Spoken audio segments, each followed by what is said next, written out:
मी कोडफर्स्ट technology साधारण 4 वर्ष ट्रेनिंगमध्ये काम करतो आहे कोडफर्स्ट टेक्नॉलॉजी आणि स्पेशली ग्रामीण भागातल्या मुलांसाठी आम्ही काम करतो आहोत.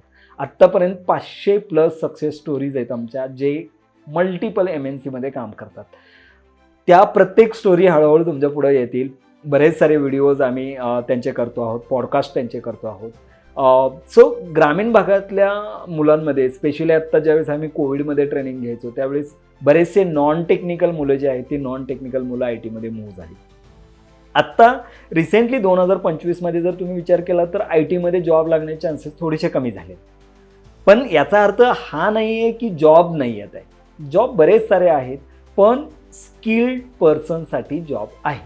म्हणजे स्पेशली जर तुम्ही बघितलं तर IT ही पर्सनलाइज स्किल बेस फील्ड आहे असं म्हणू शकतो. जिथं वशिलेची गरज नाही आहे, जिथं गॉडफादरची गरज नाही आहे, जिथं खूप मोठ्या इन्व्हेस्टमेंटची गरज नाही आहे. तुम्ही स्वतः बसलेत, एक कम्प्युटर, एक लॅपटॉप, चांगले इंटरनेट कनेक्शन आणि प्रामाणिक कष्ट करायची जर तुमची जर तयारी असेल तर तुम्ही IT मध्ये इझिली करिअर करू शकता. तो IT मध्ये बरेच सारे फील्ड्स आहेत, बऱ्याच साऱ्या फील्ड्समध्ये तुम्ही काम करू शकता. Technical, non technical, semi technical, यासारखे बरेच सारे व्हिडिओ आम्ही पोस्ट करतो आहोत.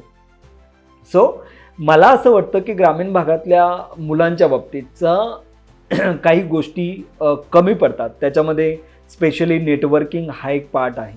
ग्रामीण भागातली मुलं ज्यावेळेस नेटवर्किंगसाठी प्रयत्न करतात त्यावेळेस थोडीशी पाठीमागं पडतात. म्हणजे लिंक्डइनवरती कनेक्ट करायला घाबरत आहेत, बोलायला घाबरत आहेत, एक्सपर्टीजला भेटायला घाबरतात, मीटअपला येत नाहीत, बऱ्याच साऱ्या नेटवर्किंग ग्रुपला जॉईन होत नाहीत. तिथं काय चाललं आहे, करंट स्टेटस काय आहे, करंट ट्रेंड्स काय आहेत मार्केटमधले, यासारख्या बऱ्याच साऱ्या गोष्टीपासून आपण थोडंसं लांब राहतो.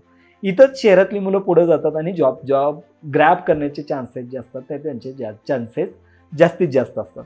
सो मला वाटतं की ग्रामीण भागातल्या मुलांनी अगदी फर्स्ट इयरपासून जॉबच्या दृष्टीनं विचार करायला हवा.